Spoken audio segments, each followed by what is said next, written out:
शरणं गच्छामि। सम्मानित साथियों, नमो बुद्धाय, जय भीम। आज के अम्बेडकर संदेश में आपका हार्दिक स्वागत है। यदि आप जानना चाहते हैं कि भारतीय संविधान के निर्माण की प्रक्रिया की पृष्ठभूमि क्या है और उस पृष्ठभूमि में श्री गांधी और लॉर्ड बेबल जो कि उस समय वायसराय थे, हम बात कर रहे हैं 1944-45 की।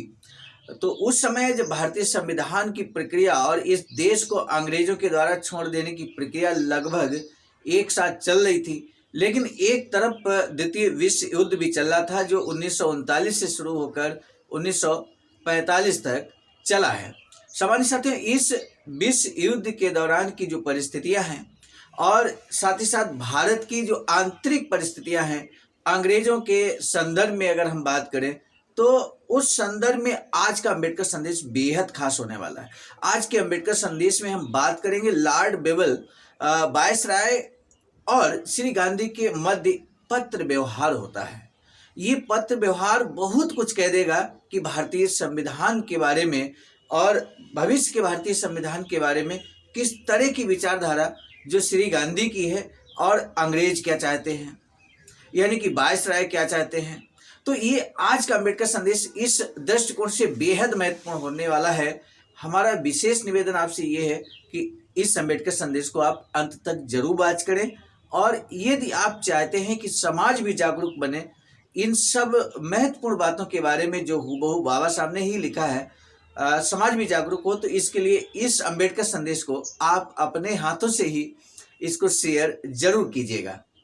इसी निवेदन के साथ आज के अम्बेडकर संदेश को अब हम शुरू करेंगे। बाबा साहब डॉक्टर अम्बेडकर संपूर्ण वाङ्मय खंड 16 पेज नंबर 357 से 359 तक की हम बात करेंगे। खंड 16 लगभग समापन की ओर है। 1-2 दिन और इस खंड 16 को हम आपके समक्ष रखेंगे और इसके बाद ये समापन हो जाएगा। इसके बाद कौन सा खंड बाबा साहब डॉक्टर अम्बेडकर संपूर्ण वाङ्मय का कौन सा खंड हम शुरू करें, ये आप भी सजेस्ट करने की कष्ट कीजिएगा। तो आप सजेस्ट करेंगे तो आपका भी, क्योंकि 1 से लेकर 40 तक खंड हमारे पास मौजूद हैं और उनमें से कुछ खंड ऑलरेडी हम प्रस्तुत कर चुके हैं, खासकर 38, 39 और 40, और ये खंड 16 चल रहा है। इसके अलावा अब हम कौन सा खंड शुरू करें, आप भी सजेस्ट कीजिएगा।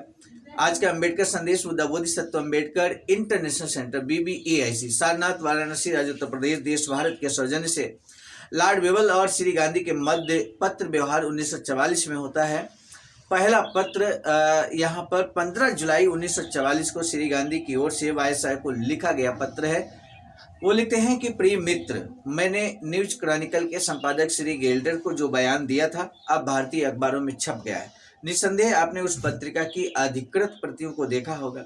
मैंने प्रेस से कहा था कि वे पहले आपको दिखा दिए जाए, परंतु श्री गेल्डर ने निस्संदेह उसे पहले ही छाप दिया। इसके लिए मुझे अफसोस है। तब भी मेरे 17 जून 1944 के पत्र से यदि आप मेरा एक अनुरोध भी मान लेते तो यह प्रकाशन कुबड़े की लात रास आ जाने के समान होता है। भवदी मोहनदास करमचंद गांधी और हस्ताक्षर करते हैं श्री गांधी। इसके बाद इस पत्र का जवाब 22 जुलाई 1944 को, यानी कि 15 जुलाई 1944 को श्री गांधी जी द्वारा पत्र लिखा जाता है। पत्र मिलते ही 22 जुलाई 1944 को वायसराय के द्वारा श्री गांधी को पत्र का जवाब लिखा जाता है। लिखते हैं कि प्रिय श्री गांधी, आपके 15 जुलाई के पत्र के लिए धन्यवाद। मैंने श्री गेल्डर को आपके द्वारा दिया गया साक्षात्कार और बाद में आपका स्पष्टीकरण देखा है। मैं इस समय उस पर कोई खास टिप्पणी करना नहीं कर सकता, सिवाय इसके कि मैं अपने पहले पत्र को दोहराऊं। यदि आप मुझे निश्चित और रचनात्मक नीति भेजेंगे, मैं उस पर प्रसन्नता से विचार करूंगा। वब्दी हस्ताक्षर करते हैं और लिखते हैं बेबल। इसके बाद गांधी जी का वायसराय को दिनांक 27 जुलाई 1944 को लिखा गया पत्र, यानी कि 27 जुलाई 1944 को श्री गांधी ने कौन सा पत्र लिखा। 22 जुलाई को वायसराय का गांधी जी का उत्तर मिल जाता है और उत्तर मिलने के ठीक बाद में श्री गांधी 27 जुलाई 1944 को पत्र लिखते हैं और पत्र में क्या लिखते हैं जानना जरूरी है। लिखते हैं, प्रिय मित्र, मुझे आपकी 22 जुलाई के पत्र से निराशा हुई, परंतु मैं निराशा में भी काम करता रहता हूँ। यह मेरा ठोस प्रस्ताव है। ये बात श्री गांधी लिखते हैं 22 को 27 जुलाई 1944 को। कहते हैं कि मैं कार्य समिति को ये घोषणा करने की राय देने के लिए तैयार हूँ कि इस बदली हुई परिस्थिति में अगस्त 1942 के प्रस्ताव के अंतर्गत चलाया जा रहा सविनय अवज्ञा आंदोलन न चलाया जाए और विश्व युद्ध में सरकार को पूरा सहयोग दिया जाए, परंतु शर्त यह है कि तुरंत भारतीय स्वतंत्रता की घोषणा की जाए और केंद्रीय विधानसभा के लिए उत्तरदायी राष्ट्रीय सरकार बनाई जाए। इस शर्त के साथ कि विश्व युद्ध के दौरान मौजूदा हालत में सैनिक कार्रवाई होती रहे, परंतु उसका आर्थिक बोझ भारत पर न डाला जाए। यदि ब्रिटिश सरकार किसी प्रकार का समझौता करना चाहती है तो पत्र व्यवहार के स्थान पर मित्रतापूर्वक वार्तालाप होना चाहिए। मैं आपके हाथों में हूँ। जब तक तनिक भी सम्मानजनक समझौते की आशा दिखाई पड़ेगी, मैं प्रयास करता रहूँगा। पिछले पत्र के बाद मैंने हाउस ऑफ लॉर्ड्स में लॉर्ड मस्टर का भाषण पढ़ा। हाउस ऑफ लॉर्ड्स में उन्होंने जो कुछ संक्षेप में कहा वह स्पष्ट रूप से मेरे प्रस्ताव के अनुरूप है। यह संक्षिप्त भाषण पारस्परिक मित्रतापूर्ण वार्तालाप का आधार बन सकता है। आपका विश्वास पात्र मोहनदास करमचंद गांधी। और हस्ताक्षर करते हैं। अब जो पत्र लिखते हैं 22 वो पत्र वास्तव में हर किसी को जानना चाहिए, हर सजग नागरिक को, हर संविधान को मानने वाले को। 22 के इस पत्र को जो उन्होंने 15 अगस्त 1944 को लिखा श्री गांधी को, ये पत्र जानना बहुत जरूरी है। तो आइए हम आपके समक्ष प्रस्तुत करते हैं।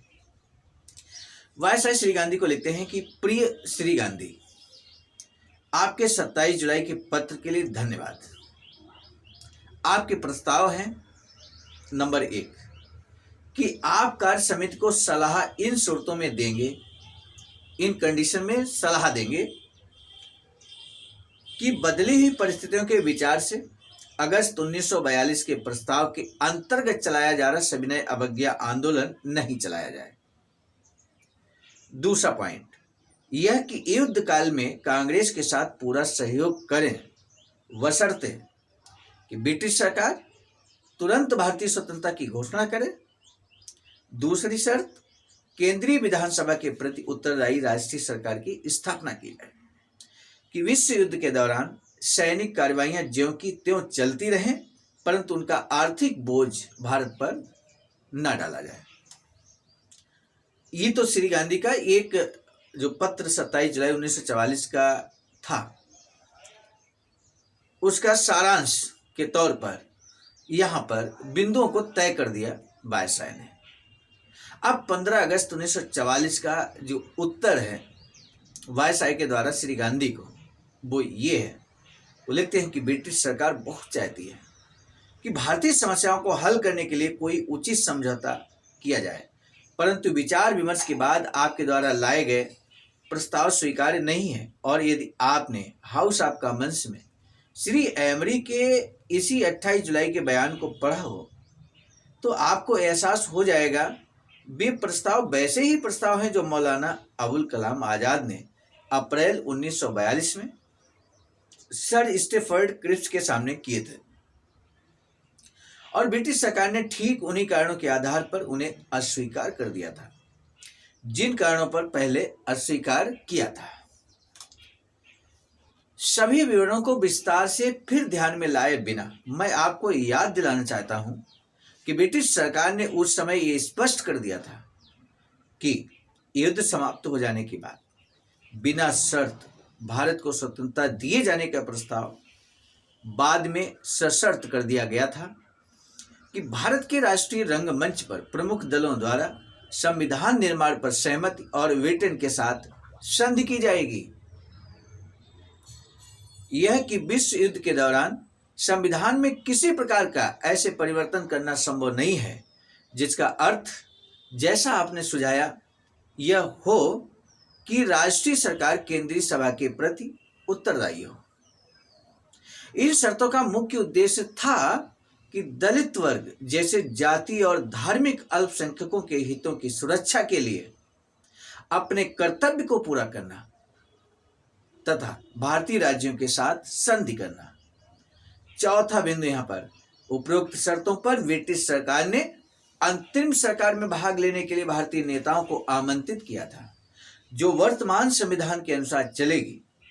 वर्तमान संविधान यानी कि भारत सरकार अधिनियम 1935 अभी चल रहा है।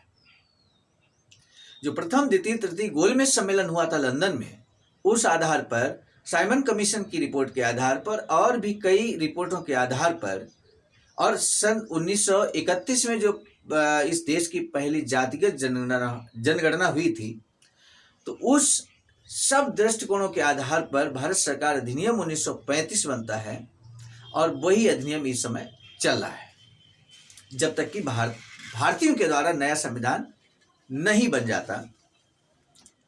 तो ये बात यहाँ कही जा रही है। नया संविधान लागू नहीं हो जाता तब तक ब्रिटिश सरकार एवं गवर्नर जनरल देश की सारी बागडोर अपने पास ही रखेंगे। जहां तक युद्ध व्यय में भारत के हिस्से की बात है, ब्रिटिश सरकार और भारत सरकार के मध्य तय होना जरूरी है और मौजूदा वित्तीय प्रबंध इन दोनों में से किसी एक को करना होगा। पांचवा बिंदु यहां पर है, यह स्पष्ट है कि आपने जो सलाह दी उस पर इन परिस्थितियों में वार्तालाप करने से कोई लाभ नहीं है। जो कंडीशन श्री गांधी ने वायसराय के समक्ष रख दी है, वायसराय कहते हैं कि जो शर्तें आपने रखी हैं उन शर्तों के अधीन कोई वार्तालाप संभव ही नहीं है। हालांकि यदि हिंदुओं, मुसलमानों और प्रमुख अल्पसंख्यकों के नेता वर्तमान संविधान के अधीन अंतरिम सरकार की स्थापना में सहयोग करने के लिए इच्छुक हों, तो मुझे विश्वास है कि इससे कुछ अच्छी प्रगति का मार्ग प्रशस्त होगा। ऐसी अंतरिम सरकार के बनने से पहले हिंदुओं, मुसलमानों तथा प्रमुख दलों के मध्य एक आम समझौता हो जाना चाहिए कि किस सिद्धांत पर नया संविधान बनाया जाए। ये आम समझौता भारतीयों को ही करना है। जब तक सभी भारतीय नेता इस समय मतभेद की अपेक्षा एक दूसरे के और नजदीक नहीं आ जाते, तब तक मैं इसके संबंध में कुछ नहीं कर सकता। मैं आपको स्मरण कराना चाहूंगा कि अल्पसंख्यकों की समस्याएं आसान नहीं हैं। ये समस्याएं वास्तविक हैं और सहिष्णुता और पारस्परिक समझौते से हल की जा सकती हैं। यहाँ स्पष्ट तौर पर कहा गया कि ऐसी अंतिम सरकार का गठन हो भारत में, जिसमें सभी भारतीय अल्पसंख्यकों को प्रतिनिधित्व मिले, सभी का सामूहिक जिम्मेदारी के साथ कार्य किया जाए। जब बाबा साहब भारत के प्रथम कानून मंत्री बनते हैं तो वो अंतरिम सरकार होती है, अंतरिम सरकार के कानून मंत्री होते हैं मेरे साथी। भारत में तो पहला चुनाव भारतीय संविधान के अधीन जो चुनाव होता है वो 1951-52 में होता है, 1952 में होता है आम चुनाव। तो इस तरह से यानी कि तब तक बाबा साहब जब तक रहते हैं कानून मंत्री के रूप में, वो अंतिम सरकार होती है और उसकी कंडीशन आपने यहाँ पर देख ली है। वो किसी की कृपा दृष्टि से इस कानून मंत्री नहीं होते हैं, बल्कि एक वायसराय के द्वारा जो रखी गई यहाँ पर पहल है उसके अनुरूप होते हैं। विश्व युद्ध समाप्त हो जाने के बाद अंतरिम सरकार का कार्यकाल कितना होगा, ये इस पर निर्भर करेगा कि नए संविधान की रचना में कितना समय लगता है। भारतीय आपस में समझौता कर सहयोग करने के लिए तैयार हो जाते हैं, तो मैं नहीं समझता कि संविधान बनाने की प्राथमिक कार्रवाई क्यों ना आरंभ कर दी जाए। संविधान बनाने के सिद्धांत पर यदि उन नेताओं में सर्वमान्य समझौता हो जाता है तो युद्ध समाप्त होने के बाद अनावश्यक रूप से समय बर्बाद करने की आवश्यकता नहीं है। इस दिशा में प्राथमिक उत्तरदायित्व तो भारतीय नेताओं का ही है। आपका विश्वास पात्र बेवल ये पत्र इस तरह से लिखते हैं मेरे साथियों। आपको आज के अंबेडकर संदेश का महत्वपूर्ण प्रश्न जो हम आपके समक्ष रखना चाहते हैं वो प्रश्न यही है कि वायसराय जो ये 15 अगस्त 1944 को पत्र लिखते हैं, इसमें विश्व युद्ध समाप्त हो जाने के बाद जो अंतिम सरकार के गठन की बात करते हैं, तो उस अंतिम सरकार का गठन का कार्यकाल कितना होना चाहिए। अंतिम सरकार कब तक चलेगी, कब से कब तक चलेगी, यानी कि अंतिम सरकार का कार्यकाल किस बात पर आधारित होगा, यही महत्वपूर्ण प्रश्न है जो अभी अभी हमने आपके समक्ष जिक्र किया है। इस प्रश्न का उत्तर कमेंट सेक्शन में जरूर दीजिएगा और निश्चित है कि आपको आज का अंबेडकर संदेश बहुत अच्छा लगा होगा, ज्ञानवर्धक लगा होगा, और अगर ज्ञानवर्धक है तो समाज का भी ज्ञानवर्धन होना चाहिए। आप शेयर करेंगे तो निश्चित है समाज के कुछ परसेंट के लोग जरूर देखेंगे, जो जागरूक होंगे वो जरूर इस वीडियो को समझेंगे, सुनेंगे और जागरूक होंगे। यही हमारा और आपका मिलकर सामूहिक एक प्रयास है। इसी सामूहिक प्रयास के तहत नियमित सुबह 5 बजे अंबेडकर संदेश आपकी सेवा में प्रस्तुत किया जाता है। अब आज के अंबेडकर संदेश को इसी अनुरोध के साथ कि आप जरूर शेयर करेंगे। चैनल अगर अभी तक आपने सब्सक्राइब नहीं किया तो जरूर सब्सक्राइब कर लीजिए। इसी अनुरोध के साथ दीजिए इजाजत। आप सभी को सादर नमो बुद्धाय, जय भीम। सामान्य साथियों, हम एक महत्वपूर्ण बात बताना उचित समझते हैं। बाबा साहब की अधूरी इच्छा के अनुरूप एक वैचारिकी सेंटर निर्माणाधीन है सारनाथ वाराणसी में, जहां पर 14,000 स्क्वायर फीट जमीन परचेज कर ली गई है ring road green city Faridpur Sarnath में। वैचारिकी सेंटर के प्रशासनिक ब्लॉक का निर्माण कार्य कंप्लीट हो चुका है। शानदार बेहतरीन प्रशासनिक ब्लॉक का निर्माण पूर्ण हो चुका है। आगे अब मुख्य भवन को बनाने की बारी हम सबकी है और इस हेतु आप दिए गए अकाउंट नंबर पर अपना अमूल्य योगदान कर सकते हैं। आज का अंबेडकर संदेश हम लेकर उपस्थित हुए थे मिशन नायक बुद्ध मित्र मुसाफिर सर, राष्ट्रीय अध्यक्ष आवाज का नई दिल्ली की प्रेरणा में, और साथ ही साथ संकलन कथाक्रम में परम आदरणीय विजय कुमार बौद्ध जी, प्रांतीय कोषाध्यक्ष आवाज का बिहार। प्रस्तुत करता में मैं स्वयं सर्वजीत आर्य, राष्ट्रीय मीडिया प्रभारी, IT सेल आवाज का नई दिल्ली। मिलेंगे नए डॉक्टर अम्बेडकर संदेश में, तब तक दीजिए इजाजत। आप सभी को सादर नमो बुद्धाय, जय।